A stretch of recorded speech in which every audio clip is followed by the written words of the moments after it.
Very good morning to you watching Westnile Television. You're most welcome. It is 30th of May 2023. My name is Denis Oringi. You're most welcome for the KOKOLIRIKO Show on Westnile Television. We are coming to you live from the broadcast house of Westnile Television here in Anyafio, plot number 39A, Weatherhead Park Lane, Arua City, Westnile sub-region, and also Uganda at large.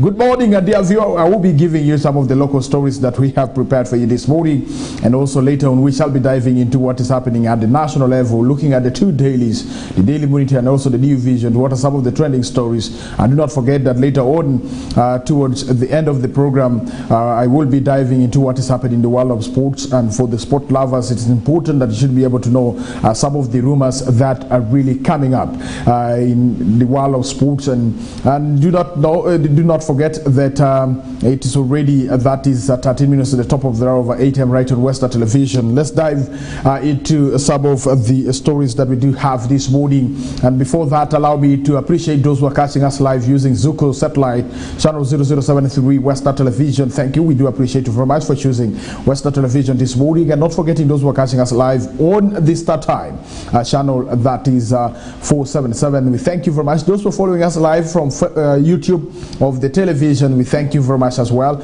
And those who are also catching us live using Facebook, we thank you. We appreciate you. All right, starting it right from Nebi municipality. The construction project of over 2 billion Ugandan shillings market taxi park and bus terminal in Tata Division, Nebi municipality, has told shortly after its groundbreaking in 2021. The facility was under private-public partnership arrangement, which would address street parking and act as a temporary relocation site for at least 500 vendors, since the current main market of Nebi is set to be demolished. In this report compiled by Frederick Dramadri, the business community who contributed money worth 200 million are blaming municipal authorities for the stoppage of the works of poor accountability. Let us have more on this story.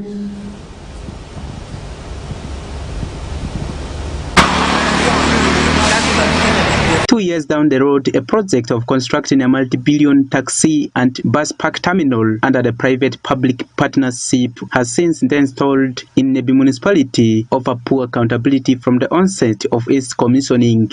This is after the business community, together with Nebi Municipal Council, reasoned to construct the facility on a 4-acre piece of land provided by Nebi Municipality along Nebi-Arua Highway in Tata Division at 2.78 billion Ugandan shillings, so as to decongest the street and provide the alternative market for the temporary location of vendors as the municipal moves on to construct a new modern market. This stalemate has provoked locals in Nebi town who argued that the failure to complete the facility has made the town look disorganized and contested, worsened by the road rehabilitation works on Nebi Pakwat stretch.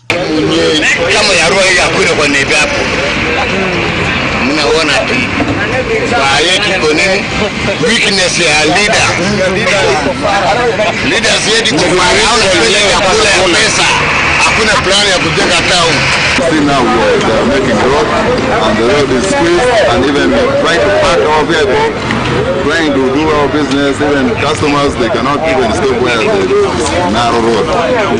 So that makes now business hard for us. And also the road where we are parking at the road, which is very risky. Even for you now, you can see for yourself. The market is big, you don't have. As long as you're working here, it's too small.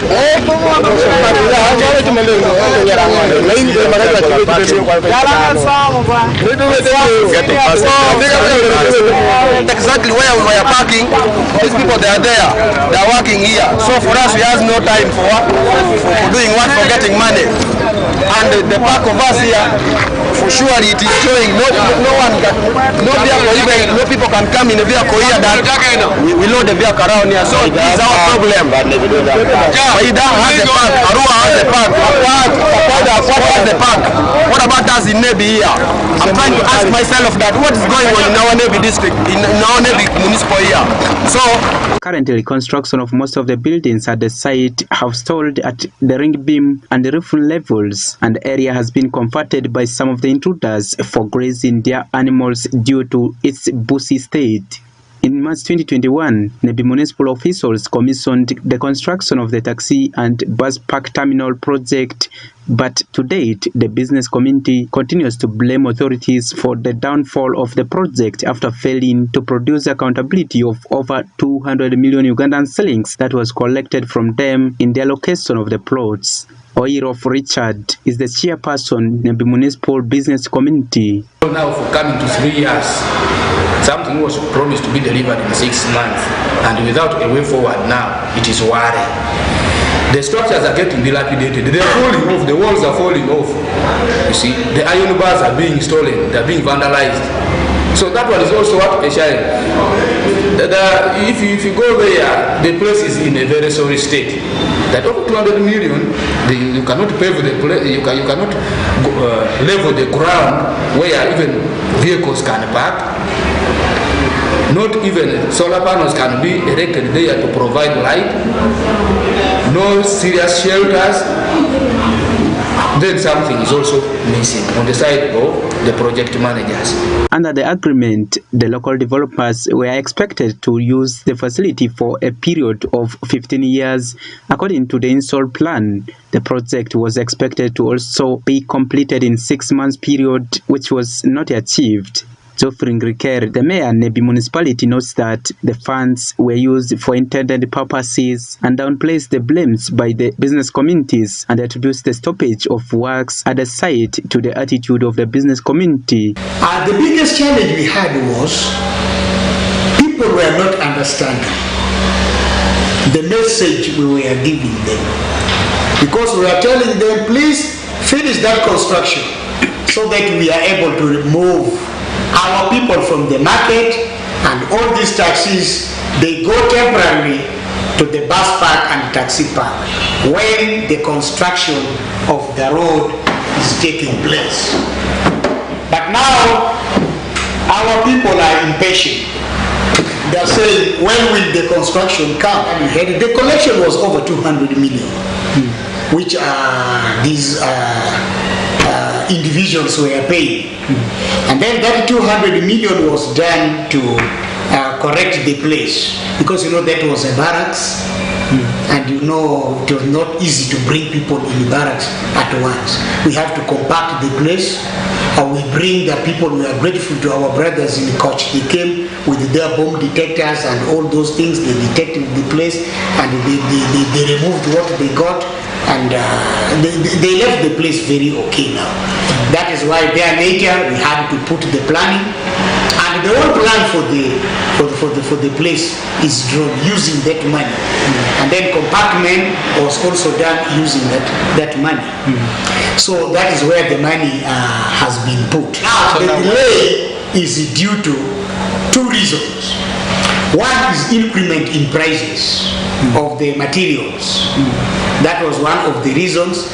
And then the second one is the belief that the market will not be built, and these people will just waste their money. The multi-billion taxi and bus park terminal is expected to have at least 500 lockups for temporary market and accommodate more than 100 vehicles. Now the challenge is, why is this place not developed?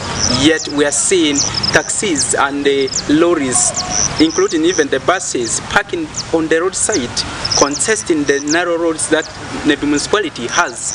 So we will be following up on this matter, and we really need to get answers to why this place is not developed, and yet the contract was signed to be for 6 months since 2021. My name is Frederick Dramat. I'm a news reporter with Westnile TV. All right, thank you very much, Frederick Dramadri, for that report. We do appreciate you very much for highlighting that particular issue of the stalled project of the 2 billion market, taxi park and bus terminal that is under construction in Nebi municipality. And for those who have ever reached Nebi municipality, if you're from Arua, you'll be able to see some structures that have been, abandoned. I use the word abandoned simply because you don't see any work going on, and and the place has turned to be bushy. It has turned to be a grazing ground, as you did see in the story.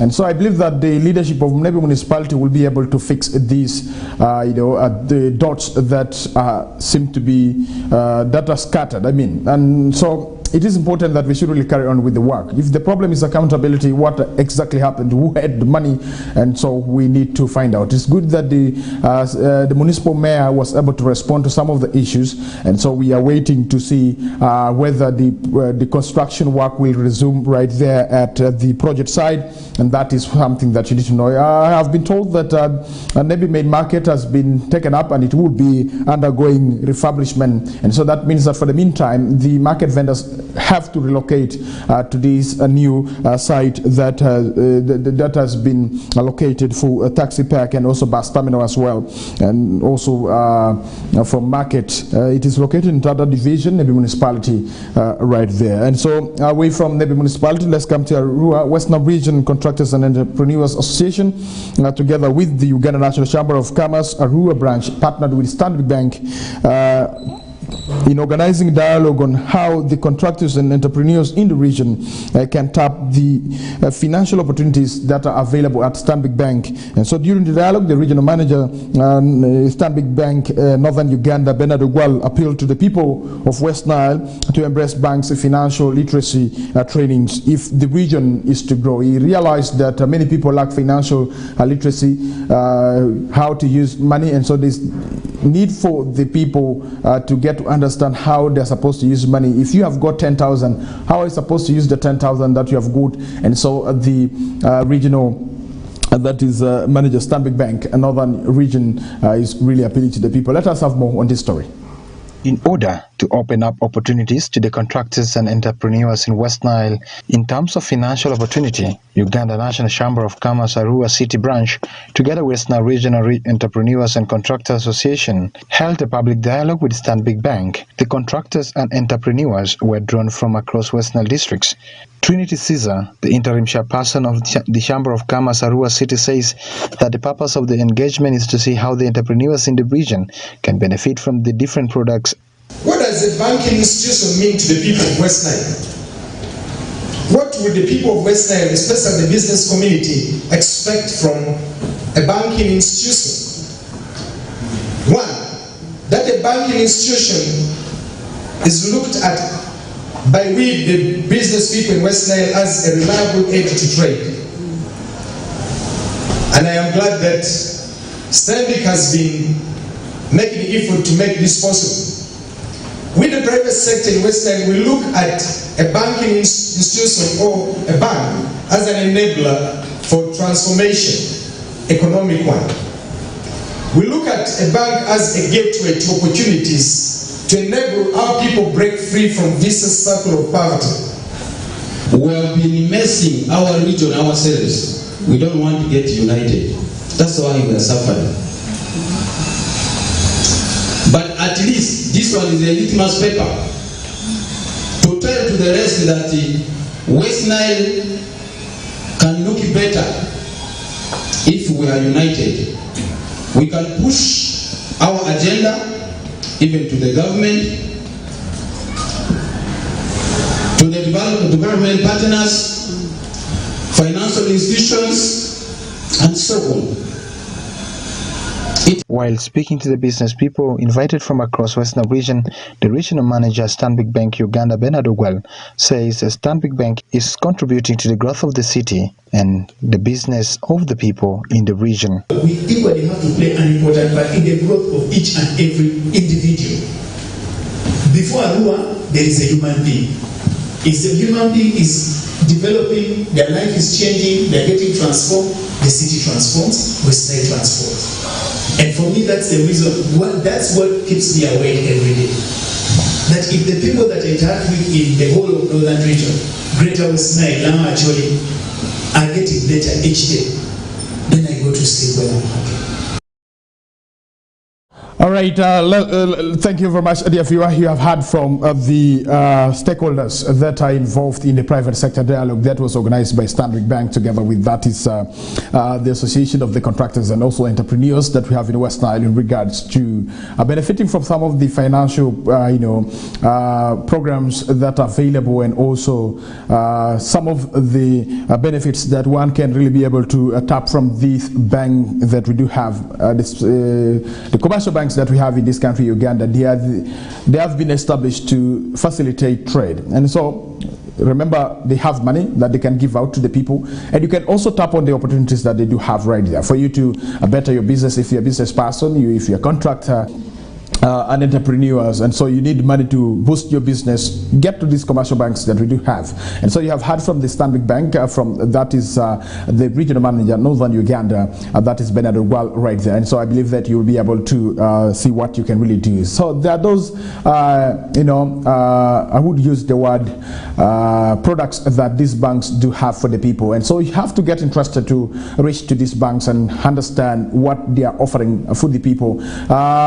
During the dialogue, what came out was that many of the civil servants do not now go to these banks to withdraw their salary themselves. Their ATM cards and their PIN numbers have been taken over by the money lenders. And so you find a money lender goes with over 50 ATM cards that he or she picked from the civil servants that we have in Arua city here. And so once this person goes to the bank, the person withdraws a lot of money. And so the balance that is left is either 10,000 or 20,000, and it's quite unfortunate. And so the regional manager, Stanbic Bank, Northern Uganda, Bernard Well, is advising the civil servants to tap on the opportunities of that is financial literacy training that Stanbic Bank has for the people. And so if you are one of those that do not know how to use money, I know you know how to use money. You might not be using it rightly, but you have to seek advice on how you can really be able to spend at the end of the month, at the end of the day, how much are you supposed to spend, how much are you supposed to save to help you in future, so that you move away from this issue of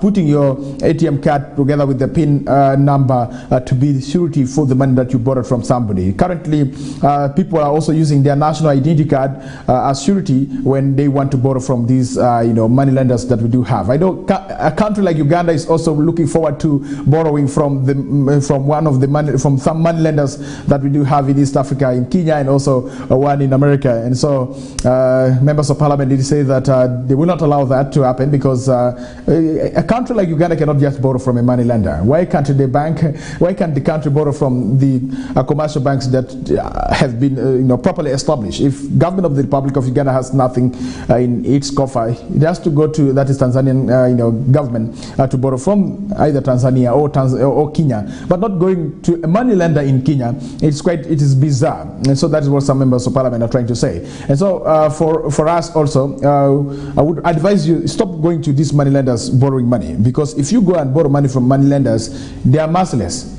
When they're giving you a document to sign, they will not give you time to read through the document. But because you need money, you will just rush to sign. And so this will really affect you after that particular period elapses. And so they will start riding their motorcycles at your doorstep. At 6 a.m. in the morning, they're already there waiting for you, and it becomes very hard for you even to stay at your own home. And you know the rate at which they charge you, the interest rate is, you find the interest rate is around 25 to 30% of what you have borrowed. And the commercial banks that we do have only give you something like 15%, interest rate that you're supposed to pay. But if you are to go to these money lenders, they will charge you mercilessly, because they seem not to be properly regulated. And this one I blame microfinance support center of this country, and also Ministry of Trade and Microfinance. And what are they doing in regulating some of these money lenders that we do have? We are seeing Ugandans are really falling prey to these money lenders, and this is one of the factors I could really say that it is contributing negatively to the development of this country, because people are not now having money in their pockets. People have money for the money lenders, and the money that they borrow might be around 300,000, and then this person at the end of the period that he has agreed to pay, he will be able to pay around 600,000. And so you find that the person pays almost 100% interest rate of what he or she has been able to borrow. And this is really affecting majorly the business people. If you have seen a colleague who is not now progressing well in his or her business, that tells you that that colleague of yours has been borrowing money from the money lenders. And for them, the merciless, they will not really sympathize with you. And I have been told also the banks can also not sympathize with you, but for them at least their interest rate is a little bit fairer. And so as members of the public, we need to really value that. It is quite unfortunate that we have those who are educated, they cannot understand the meaning of interest rate, and they tend to rush to borrow money from somebody who charges high interest rate than going to the commercial bank where he has an account with. So what is the problem? Is it you have multiple loans with you that you cannot now even go and borrow again from the commercial banks that you have an account with, you're serving with? What is the problem? If the problem has been paying the commercial banks that you have an account with, then why do you have that problem? I think you are supposed to solve that problem.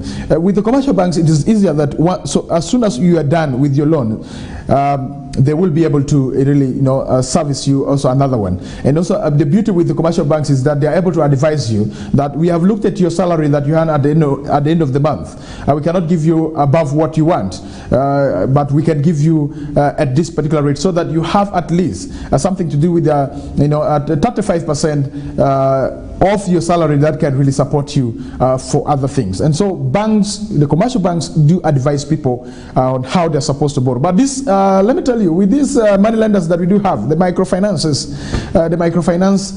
institutions that we do have, for them they will never advise you, because their aim is to get the money. For them, they're not looking at your financial status and how you're really going, going with life at your household level. They are looking at how can you borrow the money and you are able to pay. They're looking at the amount of money that you want. Even if you say I need 1 million, I need 10 million, they will give you that money, so long as you can present the surety that can be able to recover that particular money in case you fail to really pay back the money.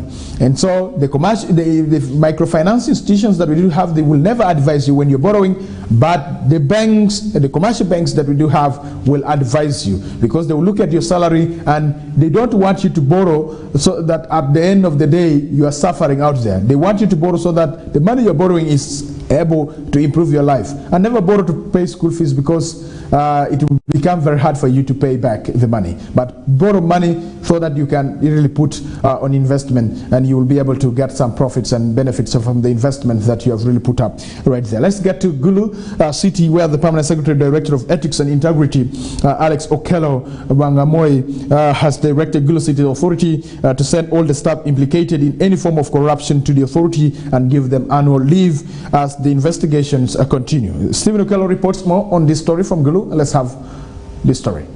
The Permanent Secretary, Directorate of Ethics and Integrity, Alex Okello-Wangamoy, says for effective implementation of service delivery to Ugandans, political aides of districts and cities in the countries should discontinue any public servant who is implicated in any corruption scandal from office. To show that you have zero tolerance to corruption, if there is any indication that a person seems to have committed any crime of corruption, he must be prosecuted. The process must take to the full length, which includes, if eventually it has been proved that he is actually a case to answer, in which case he will be charged in court.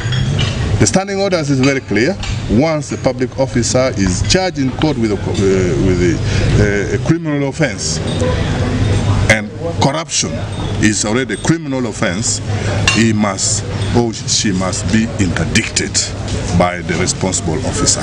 This came after Gulu City Mayor Alfred Okwa registered their fear to the Directorate of laying down 7 heads of departments who have been implicated in corruption scandal by State House Anti-Corruption Unit. There was a time when Anti-Corruption Unit came to Gulu. About 7 people were arrested and taken to police. Their file is open up to today, but the minister I called the minister said, Alfred, what can we do? if we are to prosecute all the 7, we have to close the city and go and stop the service maybe for the whole of this year. The file is now left there. The investigation have to go on because now the key people, almost all the 8 of department, have already been implicated in the 7 among the 7 people that are being investigated. Then now who will now run the system? According to Alex Okello-Bwangamoi, corruption in Uganda has become a very big problem. Corruption, even you, corruption, even me, corruption. Is that a good song? According to religious leaders, government should intensify the fights against corruption in school. They start grooming the young ones, and then the young ones should not go back and then start teaching the old one. Because minus that one, the old one have already rotten. Meanwhile, Sheikh Ismail Omonali says government should start considering close involvement of religious leaders in running some of the government projects. No politician, they can never end corruption. They cannot even talk about corruption because they want their people or the people in community to vote for them. So they normally look at their vote, but they don't look at the challenges people are facing in community. This engagement came at a time the ruling National Resistance Movement Party is celebrating their manifesto week. It is the period the party is evaluating their achievement in the last 2 years. They have been entrusted to rule Ugandans by votes in the last general election. Stephen Okello, reporting for Westnile Television, Nilecast. All right, thank you very much, Stephen Okello, for that report. Dear viewer, we do appreciate you very much this morning for being with us. 12 minutes past over 8 a.m. right on Westnile Television. Let's go for a break, and when we come back, we still have more for you. Good morning.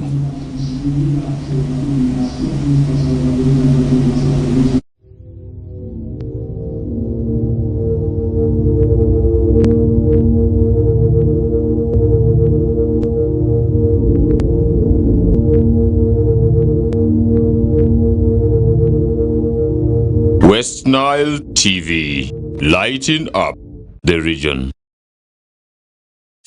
The Ministry of Health will conduct yellow fever preventive mass vaccination campaign for all persons aged 9 months up to 60 years. These people should have never been vaccinated against yellow fever. The yellow fever campaign will be conducted in phases, with the first phase covering districts in the regions of Arua, Gulu, Lira, Kabare, Kabarore, and Hoima. The campaign will begin on the 9th of June and end on the 13th of June 2023 and will be conducted in all government health facilities and outreach posts. All parents and caregivers are requested to take their children aged 9 months to the nearest health facility and outreach posts to get vaccinated against yellow fever disease. All adults aged up to 60 years but have never been vaccinated should go to health facilities and vaccination outreach posts to get vaccinated against yellow fever. Ministry of Health calls upon everybody to report any person who presents with signs and symptoms such as yellowing of eyes, fever, headache, muscle pain, feeling of vomiting or nausea, vomiting, and general body weakness or fatigue to the nearest health facility or health worker immediately for medical attention. This could be yellow fever. Yellow fever vaccine is a single dose given once in a lifetime. The yellow fever vaccine is safe, effective, and free. This message is brought to you by the Ministry of Health with support from Gavi and partners.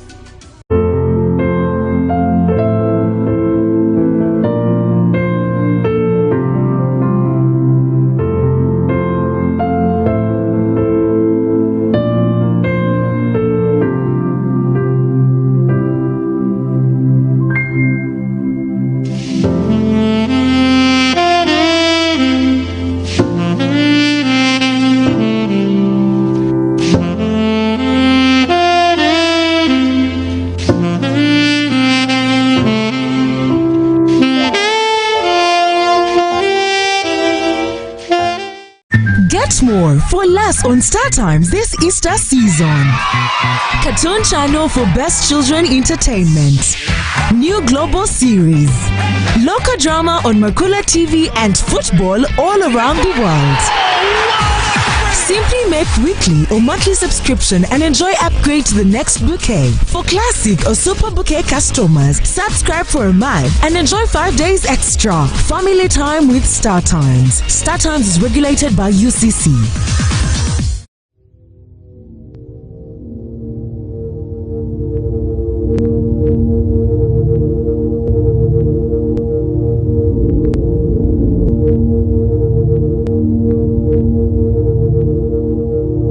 Westnile TV, lighting up the region.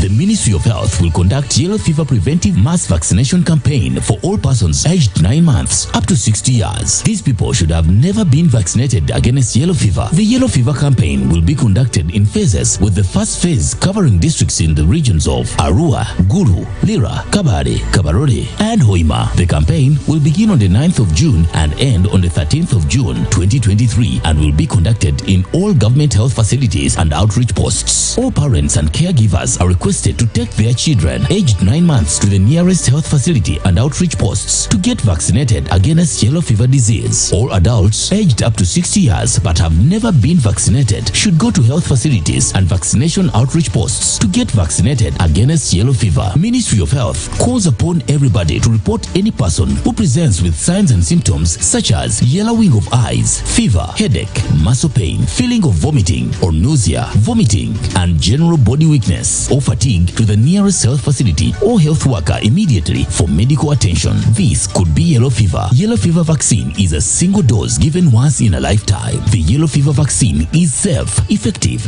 and free. This message is brought to you by the Ministry of Health with support from Gavi and partners.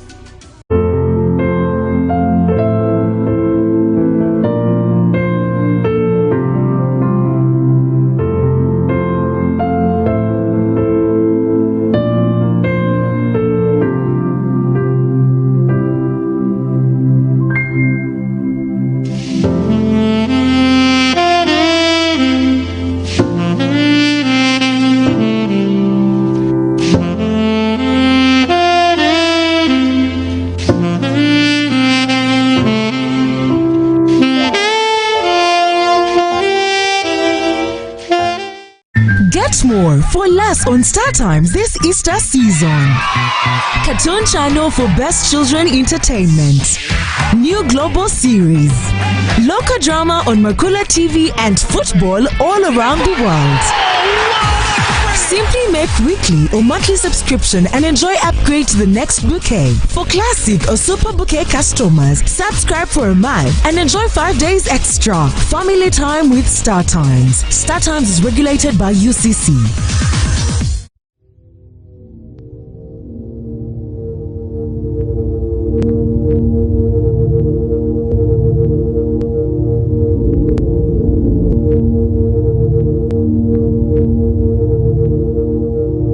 Westnile TV, lighting up the region.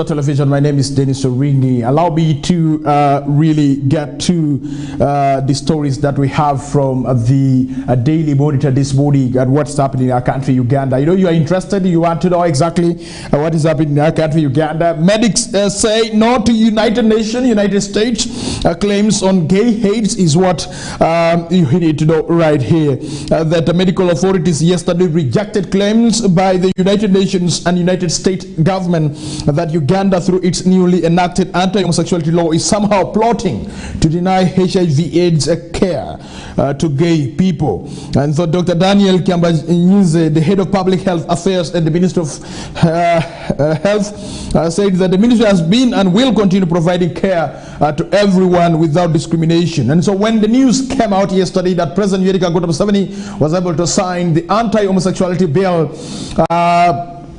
people started saying that this is going to be a very big setback for the persons living with HIV and AIDS. But the good news is that the Minister of Health has come out to say that they will continue providing care to everyone without discrimination.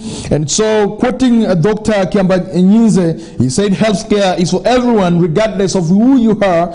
We even look after those who are on death row.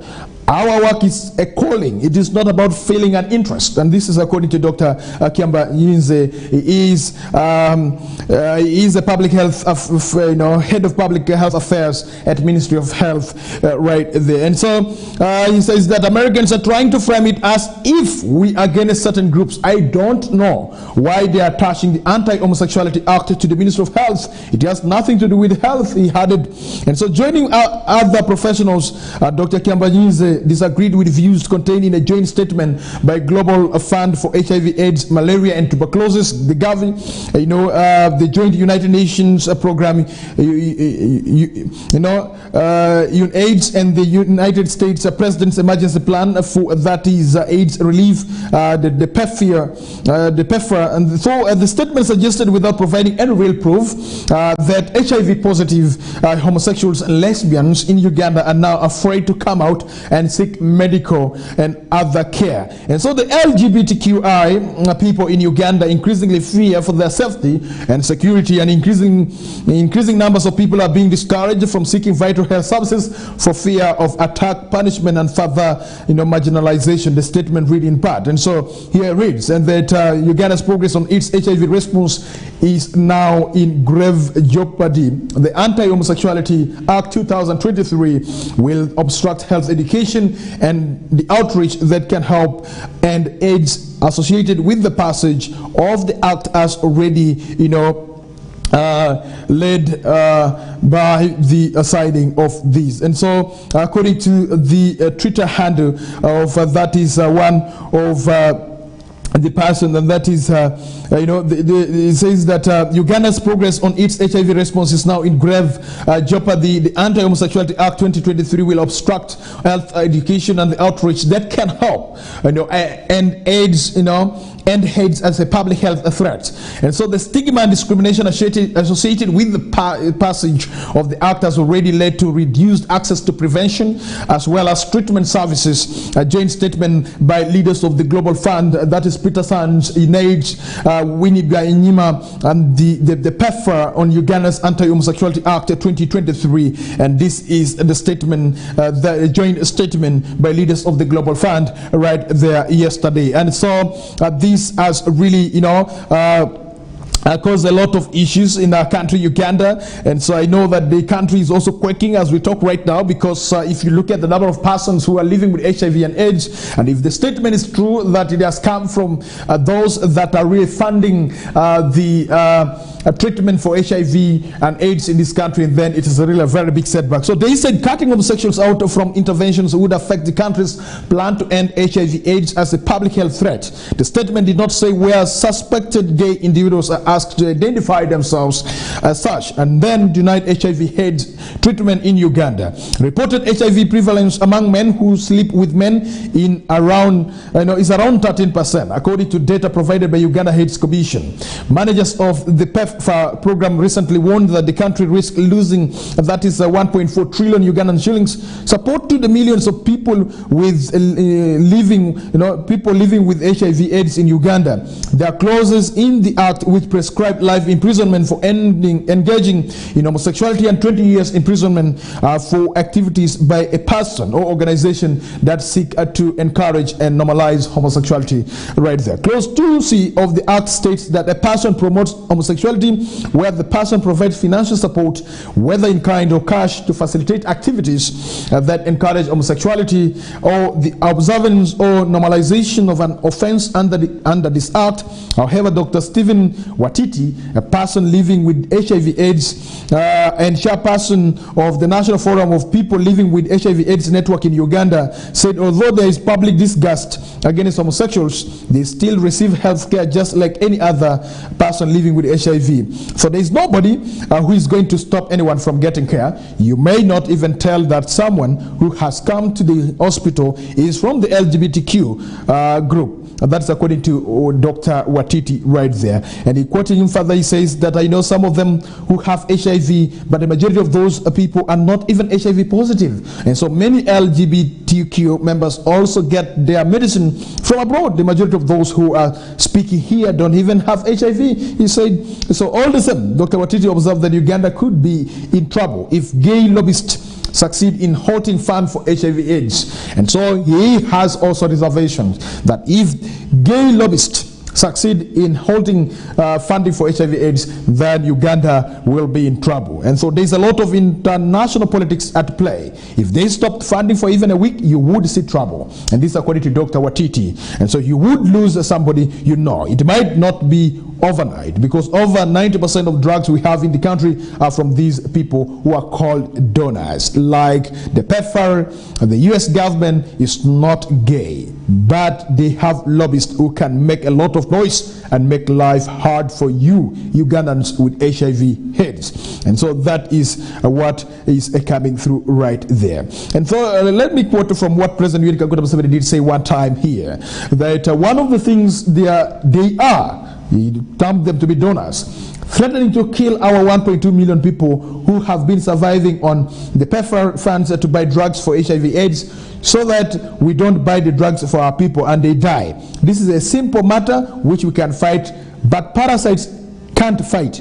If you fear to sacrifice, you cannot fight. In order for you to fight, I want to first cure you of parasitism. Europe is lost, and they also want us to be lost. Those who want an easy life will end up being prostitutes.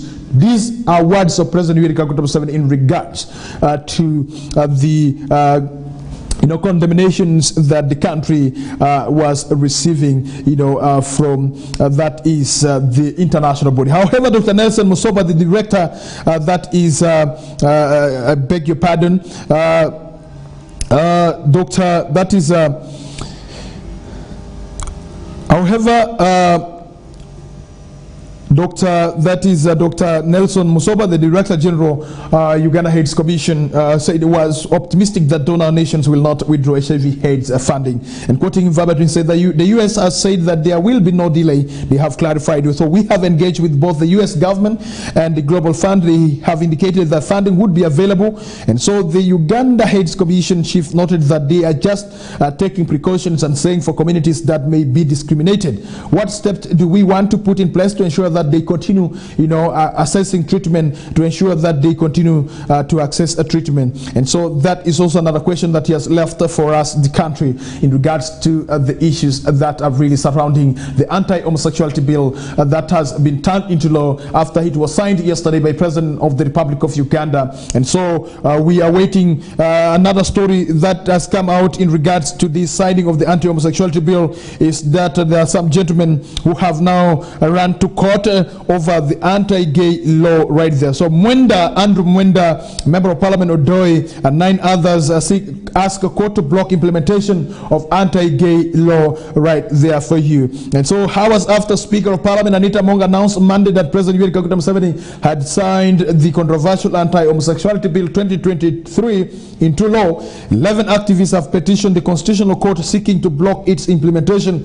The petitioners, who include former Makerere University lecturer of law Professor Sylvia Tamale, journalist and businessman Andrew Mwenda, Makerere University senior lecturer of law Dr. Businje Kabumba, Pan-African feminist activist Salome Nakawesi, and Budama North East Member of Parliament Fox Odoi Oyuelowo, among others, want court to issue a permanent injunction against the implementation of the law right there for you. So the other petitioners are coordinator of sexual minorities Uganda, SMOG, Dr. Frank Mugisha, former executive director of Freedom and Rome Uganda, Jacqueline Nabagesera, Kasha, Richard Smith, Lusimbo, Eric Ndaula, William Apako, and Human Rights Awareness and Promotion Forum. And so they claim that the conduct of the Speaker of the 11th Parliament, Anita Mong, during the debate and passing of the bill amounted to bias and is inconsistent with and in contravention of Articles 20, 89, subsection 1 and subsection 2 of the Constitution. They, among others, also claim that the law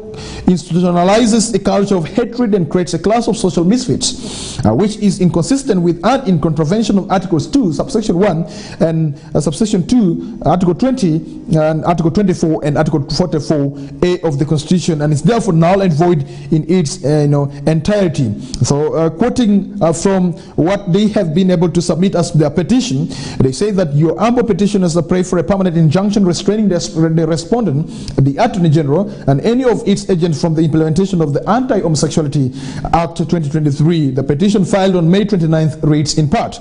And so their petition comes hours after the leaders of the Global Fund, UNAIDS and PEPFAR issued a joint statement condemning the law, saying Uganda progress on HIV response is now in grave jeopardy. The Anti-Homosexuality Act 2023 will obstruct health education and the outreach that can help and end AIDS as a public health threat. The stigma and discrimination associated, with the passage of the act has already led to reduced access to prevention, as well as treatment services. The joint statement by leaders of the Global Fund, Peter Sands, UNAIDS, Winnie Byanyima, and PEPFAR reads in part. And so members of parliament have vowed to resist outside pressure over the bill, which they in March described the bill as among the worst of its kind. Members of parliament had vowed to resist outside pressure over the bill, which they cast as interference in an effort to protect Uganda's national culture and values from Western minority. And so the United Nations Human Rights Office, whose Commissioner Volker Turk in March described the bill as among the worst of its kind in the world, condemned its passage into law. It is a recipe for systematic violations of the rights of the LGBTQ people and the wider population. The Museveni Budo, Stocked Africa Deputy Director of Human Rights Watch, said it is discriminatory and it is a step in the wrong direction for the protection of human rights for all people in Uganda. But the legislation enjoys a broad public support in devout majority Christian Uganda, which has pursued among the toughest anti-gay legislation in Africa, where around 30 nations ban homosexuality. And so as Parliament of Uganda, we have heeded the concerns our people and legislated to protect the sanity of the family, among one of the bill's strongest proponents said in a statement. And so that is what you need to know in regards to the signing of the anti-homosexuality bill that President Museveni has been able to sign, as it has been confirmed by the Speaker of Parliament of the Republic of Uganda. But here now we are seeing Andrew Mwenda, a businessman and also a journalist in this country, a veteran journalist and member of parliament, that is a Fox Odoi, who during the time of the debate was able to present a minority report in regards to the anti-homosexuality bill. But now we are waiting to see whether they will be able to succeed in challenging the bill that has been turned into law after it was signed by President Museveni, Anti-Homosexuality Act of 2023. Will they succeed? If they succeed, then it will be good news for the homosexuals that we do have in this country, Uganda, and it would also be good news for the persons who are living with HIV, as it has been communicated yesterday by the funders or the donors that they might withdraw their hands from supporting persons living with HIV here in our country, Uganda, simply because the anti-homosexuality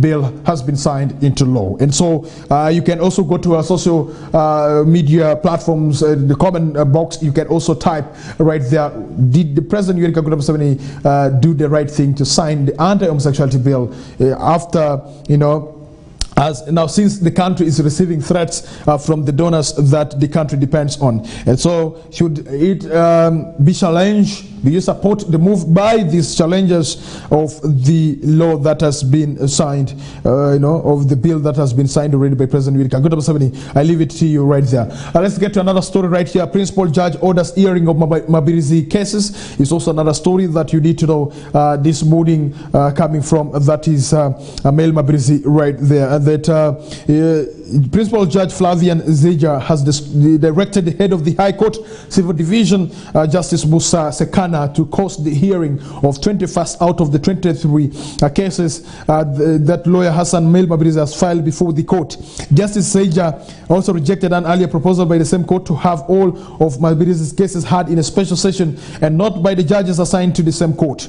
And so from what Justice Zeja wrote, he says here that upon pursual of all of the case files, I established that it is in only 2 cases where current judges at the division rescued themselves. In the rest of the cases files, the trial judges have not rescued themselves. A letter by Justice Zeja, which was released last Thursday, read in part. And so he added, therefore, my decision is that those cases will be heard and completed from the High Court Civil Division, where the judge recuses himself or herself from hearing a certain case, and that does not by implication exclude him or her from hearing other cases involving the same party, where the reasons of recusal is one case do not apply in the others. And so the 23 files had been sent to the principal judge for relocation after Mabirizi had disagreements with some of the judges at the court, including Justice Sekana, who at one time sent him to Luzira prison for 18 months for contempt of court. No, the principal judge also asserts that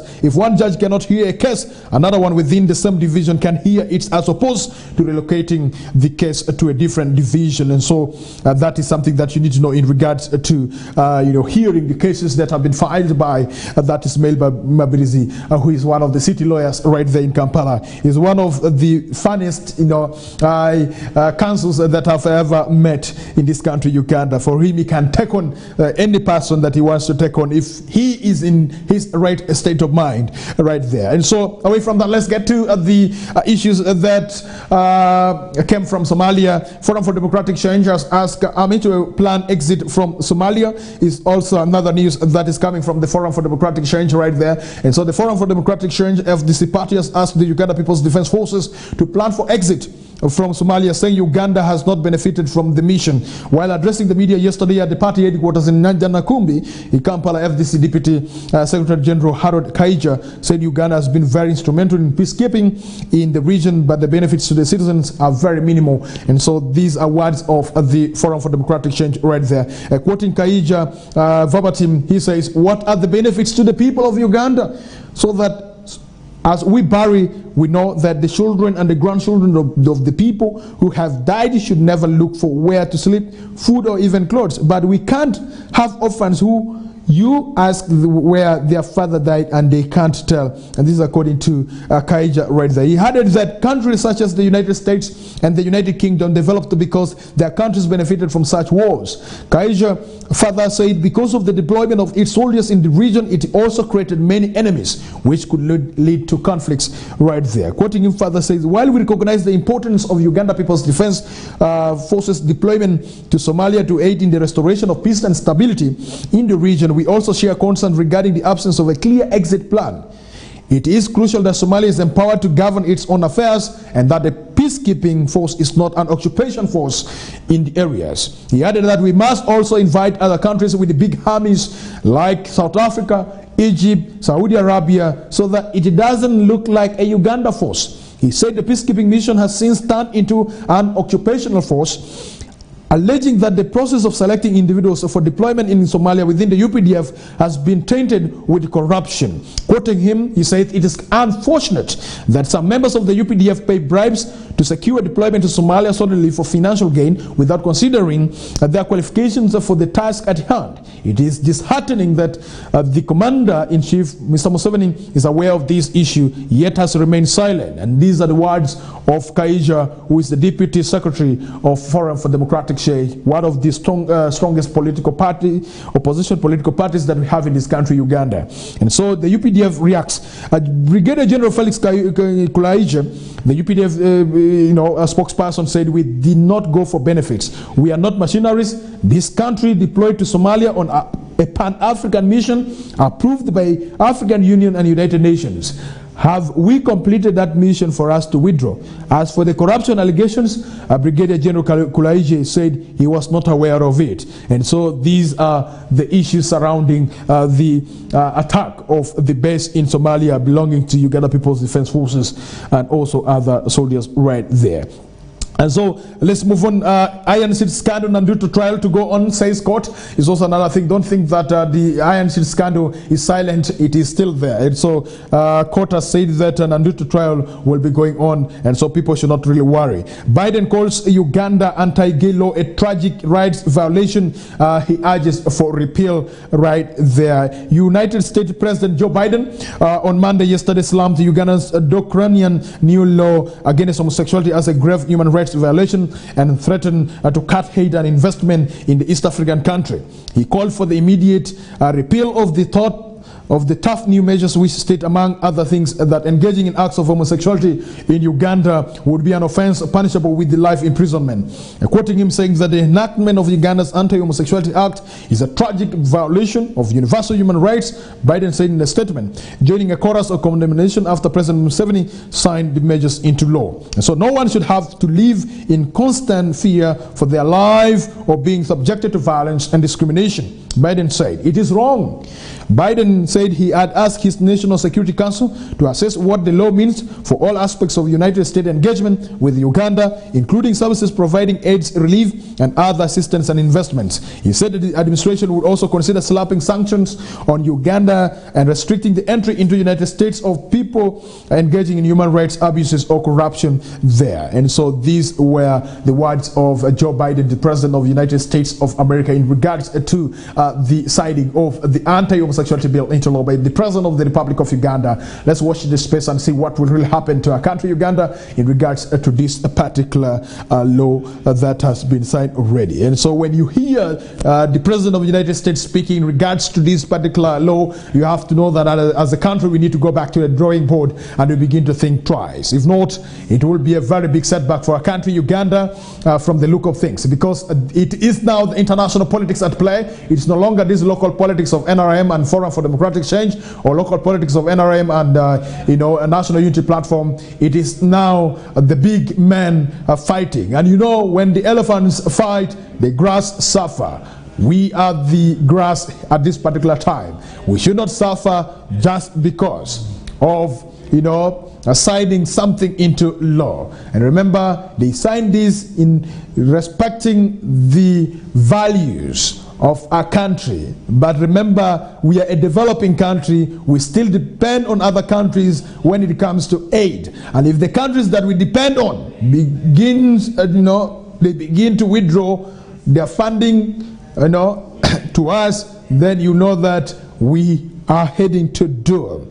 Right there, 84-year-old woman remanded over land dispute released after Daily Monitor published the story. Yesterday I did bring to you this particular story of the 84-year-old woman who was remanded to Luzira prison over land dispute. But as I talk right now, she has been released after this story was published. And this is the power of media. If you think that you can joke around, you can play other games around, behind camera, once you have been put on a limelight, you can easily be exposed and you can also be helped right there. And so the 84-year-old woman has been released after the story was published. 8 dead, 9 injured in the 3 separate road crashes. And this is another story that you need to know, that at least 8 people, have been confirmed dead and 9 others injured in the 3 separate motor crashes on the Mpigi Kanoni Sembabule Road and Kampala Hoima Highway.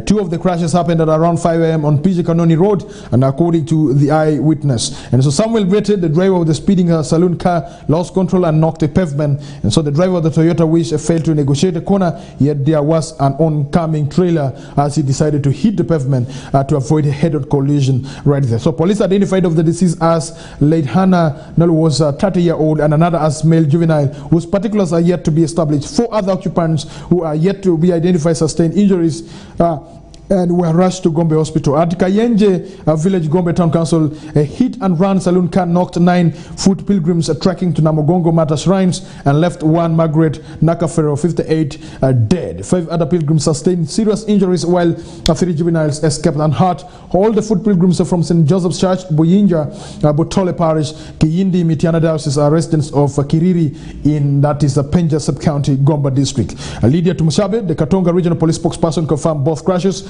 and cautioned all motorists using the diversion route of through Mpigi, Butambala, Gombe, Sembabule, Bokoman, Simbi, Masaka to avoid speeding since the road is narrow and busy these days. And so meanwhile, 5 other people were knocked dead by a bus registration number UBF 953 belonging to Link Bus Company on the Kampala Hoima Highway.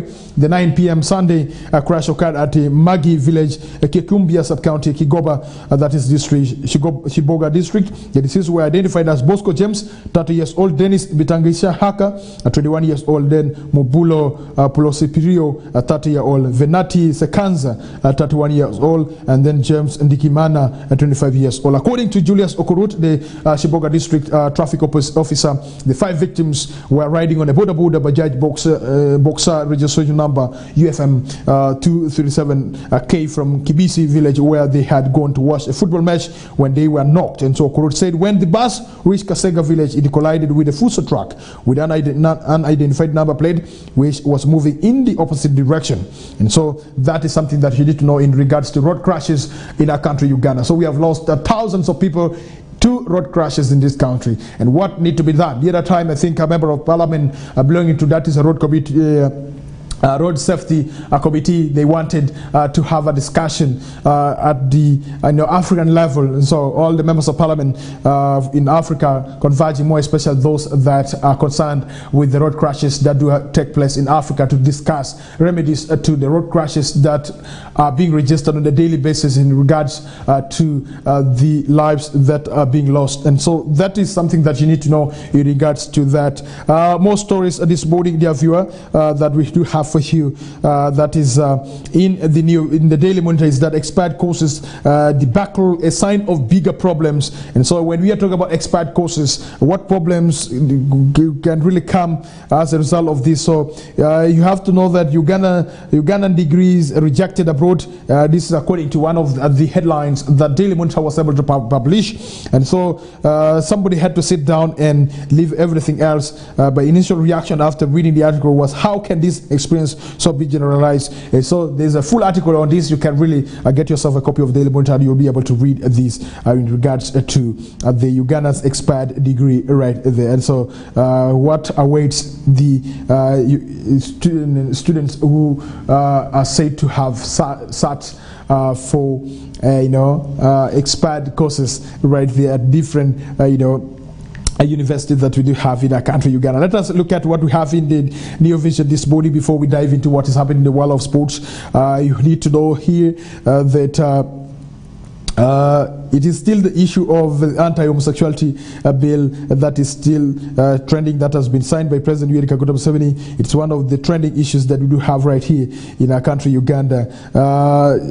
More stories that you have to know here, that Gingerfoot pilgrims spend night in Lugazi, and then Uganda identifies new contractor for SGR project. SGR project is a railway construction project that the government of the Republic of Uganda is undertaking, and you have to know that there's that move to refurbish the railway line that we do have in our country, Uganda. And if you are to go to Gulu, you'll be able to get the logistic hub that is under construction in Gulu, a very big one. It's one of the biggest logistic hubs that we shall have in northern Uganda, and even in Uganda. And I'm happy that that particular project is being supervised by the Office of the Prime Minister, and it has been implemented through that is the Development Initiative for Northern Uganda, the Dino project under infrastructure, a program right there. Also, another story that we do have in the New Vision today is that police to close all roads around Namugongo on Martyrs Day, and you have to know that Martyrs Day will be on a Saturday for your information. And so, if you are one of the staunch Christians who would wish to go and take part in the mass that will be celebrated, or the masses that will be celebrated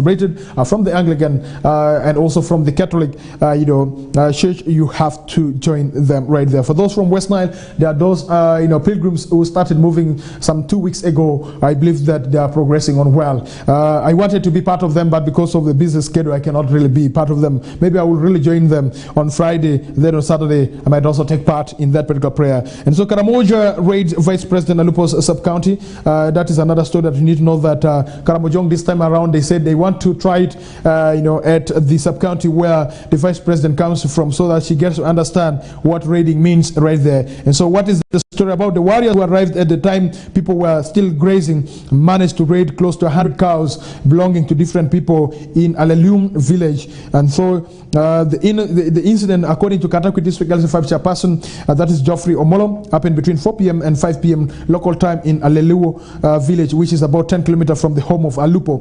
The warriors who who arrived at the time people were still grazing managed to raid close to 100 cows belonging to different people in Alelion village. There were many unharmed. So when they stormed the grazing area, people fled to inform the army that swung in action to trail them, Omolo said right there. And so in the process, Omolo said the army managed to recover some cows, but after a crossfire that lasted several minutes. And so he added that recently Karamojong stole the cows of LC1 Apunyo together with the cows of Joseph Okipi, William Otukei, and Odere, who are the residents of Olaliu village right there. And so these Karamojongs are inflicting on us a lot of pain because we depend on our cattle to educate our children as well for paying, that is medical bills, Omolo said right there. And so he was happy with the quick response of the army to that is Angolekit detached, who swung into action before the warriors went far with the animals. Omolo said no soldiers was injured in the exchange, but the search for the raided cows went into the night. And so that is what you need to know in regards to cattle raid that is taking place in Karamoja and also part of Teso. And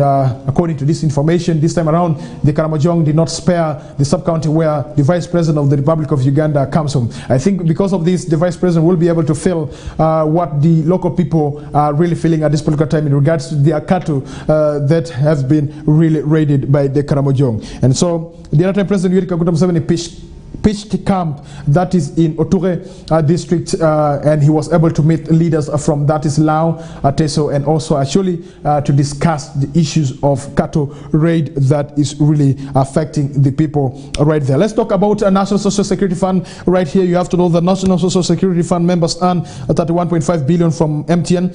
NSSF invested that is $100 million US. About that is 360 billion in MTN at the initial public offering IPO, making it the second largest shareholder right there. So the National Social Security Fund has earned 31.5 billion as dividend for the year ended December 31st, 2022 from its investment in telecom firm MTN. MTN was listed on the Uganda Securities Exchange on December 6th, 2021. The 31.5 billion is a summation of the three dividend payments paid for the year 2022. NSSF invested that around 360 billion, apparently $100 million US in MTN at the initial public offering, that is IPO, making it the second largest shareholder. NSSF purchased about 1.9 billion shares, representing that is 8.84% of the total percentage shareholding in the listed telecom firm.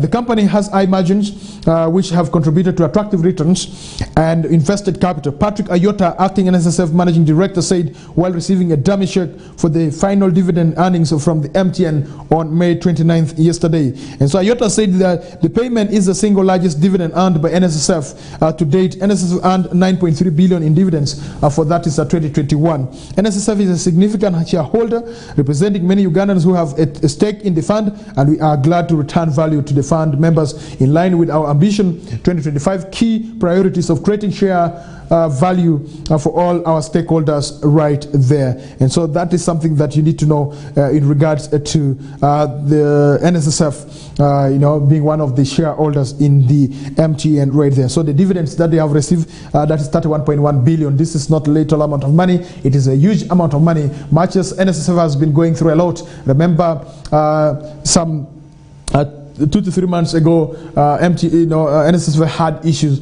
with the issues to do with accountability, where the parliament was, parliamentary committee was really instituted to really investigate the NSSF. Let's get to international scene, where we have the China declines meeting U.S. defense chief.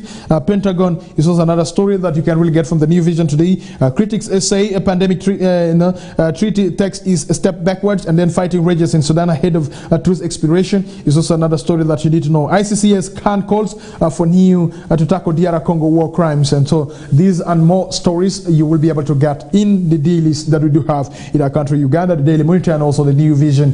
These are the official papers that you can really rely on when it comes to truth and also the competent stories and also the accurate stories that you can really rely on as you continue to stay in this country, Uganda. Thank you very much, dear viewer. Let's go for a break, and when we come back, I'll be diving into what we have in the world of sports, where I will be able to give you some updates that you need to know right this morning. Good morning.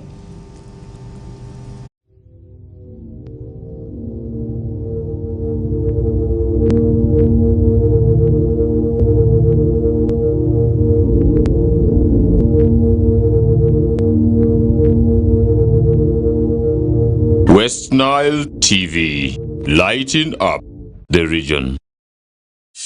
The Ministry of Health will conduct yellow fever preventive mass vaccination campaign for all persons aged 9 months up to 60 years. These people should have never been vaccinated against yellow fever. The yellow fever campaign will be conducted in phases, with the first phase covering districts in the regions of Arua, Gulu, Lira, Kabare, Kabarore, and Hoima. The campaign will begin on the 9th of June and end on the 13th of June 2023 and will be conducted in all government health facilities and outreach posts. All parents and caregivers are requested to take their children aged 9 months to the nearest health facility and outreach posts to get vaccinated against yellow fever disease. All adults aged up to 60 years but have never been vaccinated should go to health facilities and vaccination outreach posts to get vaccinated against yellow fever. Ministry of Health calls upon everybody to report any person who presents with signs and symptoms such as yellowing of eyes, fever, headache, muscle pain, feeling of vomiting or nausea, vomiting, and general body weakness or fatigue to the nearest health facility or health worker immediately for medical attention. This could be yellow fever. Yellow fever vaccine is a single dose given once in a lifetime. The yellow fever vaccine is safe, effective, and free. This message is brought to you by the Ministry of Health with support from Gavi and partners.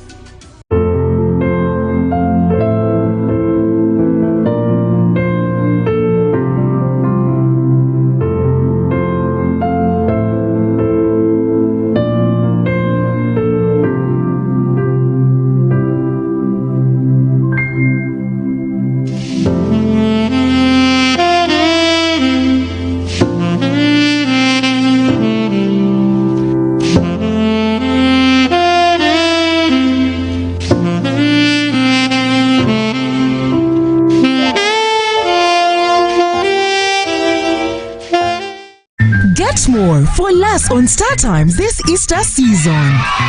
Cartoon channel for best children entertainment. New global series.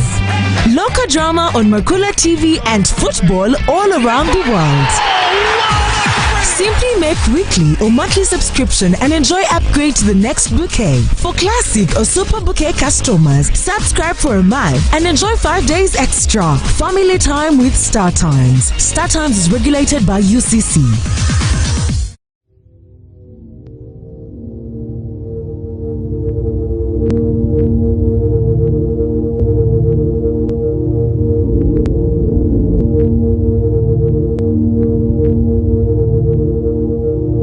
Westnile TV, lighting up the region. The Ministry of Health will conduct yellow fever preventive mass vaccination campaign for all persons aged 9 months up to 60 years. These people should have never been vaccinated against yellow fever. The yellow fever campaign will be conducted in phases, with the first phase covering districts in the regions of Arua, Gulu, Lira, Kabare, Kabarore, and Hoima. The campaign will begin on the 9th of June and end on the 13th of June 2023 and will be conducted in all government health facilities and outreach posts. All parents and caregivers are requested to take their children aged 9 months to the nearest health facility and outreach posts to get vaccinated against yellow fever disease. All adults aged up to 60 years but have never been vaccinated should go to health facilities and vaccination outreach posts to get vaccinated against yellow fever. Ministry of Health calls upon everybody to report any person who presents with signs and symptoms such as yellowing of eyes, fever, headache, muscle pain, feeling of vomiting or nausea, vomiting, and general body weakness or fatigue to the nearest health facility or health worker immediately for medical attention. This could be yellow fever. Yellow fever vaccine is a single dose given once in a lifetime. The yellow fever vaccine is safe, effective, and free. This message is brought to you by the Ministry of Health with support from Gavi and partners.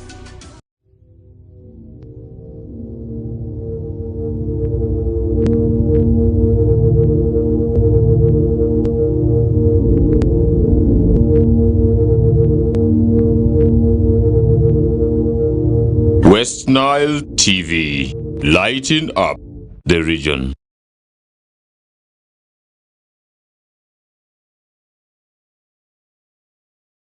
That will be the time I will be getting out of the studio. But before that, allow me to mention for you some of the stories that you need to know in the world of sports this morning. I will be getting direct to the international sports news this morning. You have to know the Leicester City chairman reaffirms a commitment after relegation right there. And so this is something that you need to know, that Leicester City chairman, that is Ayiwat, has reaffirmed his commitment to the club after they were relegated from the Premier League. The Foxes were relegated on the final day of the Premier League season, despite claiming a 2 goals to 1 victory over West Ham United at the King Power Stadium. Everton's 1-0 win against Bournemouth ended Leicester's 9-year stay in the top flight, which included their historic title win in the 2015-2016 campaign right there. And so that's something that you need to know in regards to the Leicester City chairman reaffirming that is his commitment even if they have been relegated. Let's get to that is a transfer news right here. Newcastle United to rival Manchester United for that is a Kim Min-jae. It's also another big stories that you need to know right here on the European football. The Newcastle United are reportedly set to enter the race for Napoli defender Kim Min-jae. The Magpies rounded off a memorable 2022-2023 campaign with the 1-1 draw against Chelsea at Stamford Bridge on Sunday. Newcastle, who finished that is the 4th position, and now looking forward to participating in the Champions League group stage for the first time since 2003 right there. And so more news that you have for you this morning in the news of transfer. You have to know that Erik ten Hag, confident of convincing Mason Mount to join Manchester United, is also another story that you need to know right at this particular time, that Manchester United manager Erik ten Hag is reportedly confident in his ability to convince Chelsea's Mason Mount to make the switch to Old Trafford this summer. The Red Devils secured a 3rd place finish in the Premier League this season after a final day victory over Fulham on Sunday, meaning Champions League football will be returning to the theatre of dreams. The Ten Hag is hoping for a significant transfer budget this summer as he looks to further mold the United team into one which can play his brand of football, as well as a squad that can handle the demands of that is competing in Europe's elite club competition right there. And so what else do you need to know in regards to that is the transfer? You have to know that Chelsea confirms Mauricio Pochettino appointment. And so Chelsea has confirmed already that Mauricio Pochettino appointed is another good news right there. And you also have to know here that the last one from the team news is that Bayern Munich to outbid Arsenal for that is the Declan Rice is also another news that you need to know, that Bayern Munich are reportedly prepared to table a bid for West Ham United's Declan Rice, totaling to that is 95 million pound, with the Bundesliga club having already made contact with the player. The 24-year-old was named the Hammers player of the season for a 2nd year running after impressive performances in a side who looked set for a relegation battle during some parts of the campaign. David Moyes' men ended up finishing in 14th place in the Premier League and 6 points clear of the bottom 3. Attention of Rice and his teammates now turns to their Europa Conference League final against that is Fiorentina next week right there for you. Last one but not least, you have to know here that Inter Miami will be taking on New York Red Bulls prediction, and you can also as well get this news right there. So the games that will be played today in Turkish Super League, we have Allianz Pro, and then also Kasımpaşa and Karagümrük will be taking on Galatasaray, and then the Fenerbahçe will be taking on Antalyaspor, and then Göztepe will be taking on the Trabzonspor, and then Hatayspor will be taking on that is Omurmanspor. Istanbul will be taking on that's against Gaziantep, and then Istanbulspor will be taking on Adana Dem, and then Karagümrük will be taking on Gaziantep, and that is something that you need to know right there. All right, let's have a comment that has been sent in by Ahile bin Rasulu, who says a very good move towards protecting the Ugandan culture and families, but I hope they are not playing the usual games. So that is in regards to signing of the anti-homosexuality bill by President Museveni. And you have to know that as we talk right now, the anti-homosexuality bill is no longer a bill, it is a law. But remember, it has received the condemnations from the international bodies right there. And so we shall be keeping you updated in regards to the Anti-Homosexuality Act of 2023 that President Museveni has been able to assent his signature to in regards to the international politics currently as we do talk. Remember, words have started coming out. The United States President, that is Joe Biden, has spoken out on the issue of the anti-homosexuality law of 2023 that President of the Republic of Uganda has been able to confirm. And remember, the groups of people that will be majorly affected in regards to this, according to the information that we are obtaining, will be the persons living with HIV and AIDS, simply because these the money that is being used for funding medication for that is HIV AIDS is coming from the donors. And so if the donors decide to withdraw, it will be a very big setback right there. Dear viewer, 4 minutes past over 9 a.m. right on Westnile Television. We thank you very much for being with us right from the time that we started. We do apologize that today we did not start as usual, simply because of the chilly weather that we have here in Westnile. And for those who are catching us from different parts of this world, you have to know that it is raining here in Western sub-region. I do not know in your area whether it's raining. We also have that is Ngiriket Geoffrey, who said thanks for the report to the stakeholders. Thank you very much. Is the mayor of Nebi Municipality. We thank you very much, Ngiriket, for following Westnile Television live right that side. Dear viewer, you will always get the updates on your smartphone if you subscribe to Westnile Television YouTube page. And for those who are catching us live using that is Star Times channel 477, we thank you. And not forgetting those who are following us on there, that is Zuko satellite dish channel 0073. We thank you very much, and thank you very much those who are always tuned to us using the Facebook page of Westnile Television. You can as well follow my personal Facebook page, that is at Oringi Denis, and also you can also follow me on my personal YouTube page also as well, and that is at Oringi Updates and also reports right there. And we thank you very much. For those who want to follow me on Twitter, just type Oringi Francis 11 and you'll be able to get Oringi Denis right there. That's my Twitter handle. You have to follow, and then we continue with the conversations. Don't forget to follow all the socials of Westnile Television if you want to get all the updates. And there are also we also do have, that is the WhatsApp group for the television. You can as well join, and we continue with the conversation right there. Thank you very much, dear viewer, for being part of this show this Tuesday, 30th of May 2023. Remember, we are counting down to the end of this particular month, and catch me again at exactly 7 p.m. for the Nilecast News Hour, where we bring for you some of the stories that our newsroom will be working on in the due course of the day. And if you want to give us any updates of what is happening in your community and you want people to know, you can really use these contacts that are really scrolling on your screen, and we shall be able to really tap on you, and you can as well tap on us as we continue with the conversation. If you want my personal number for personal